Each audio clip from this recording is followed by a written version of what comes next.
Hi folks, this is Lee from Roland UK. Here's my top tip for programming your GT100.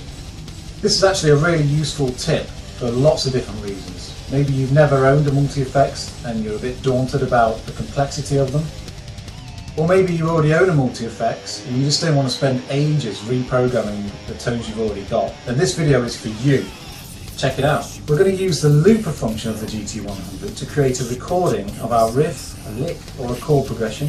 If you're like me and you spend more time actually playing the guitar than pressing buttons on your multi-effects, then you can often spend more time noodling rather than tweaking the multi-effects and getting the tone you want. So trying to program a great tone can be very stop-start as you change the setting, play a little bit, get distracted.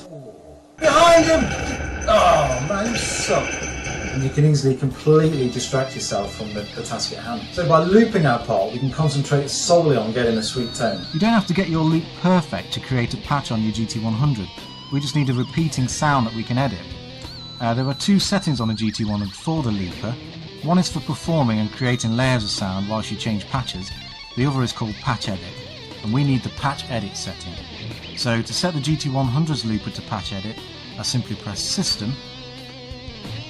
I use the select button to choose phrase loop, and then I can toggle between, on the right hand screen, performance and patch edit, and that's it.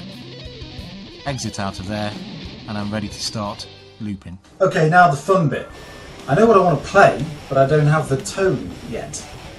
So what I'm going to do is play my riff, loop it, and then I can get down and dial in the tone. So here's my looped riff just using a clean tone.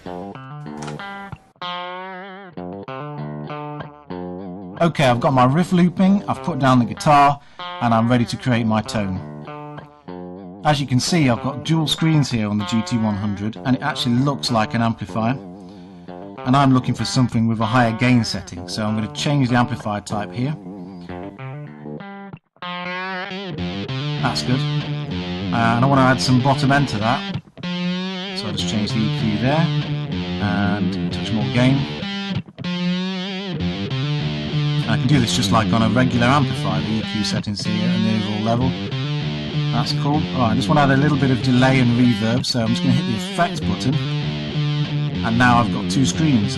This screen on the left is my effects chain, so I'm going to add a little bit of auto wah onto that. And then I'm going to select my way along the chain. I'm going to add in a bit of delay.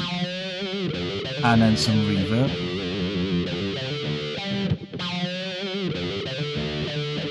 And you can see on this side, when I've selected the reverb, this is effectively like a Boss Compact, so I can just alter that to maybe a spring reverb and have a little bit more of that in the effects. And that sounds sweet, so I'm going to leave that now. All I'm going to do is hit right, and I've got my tone.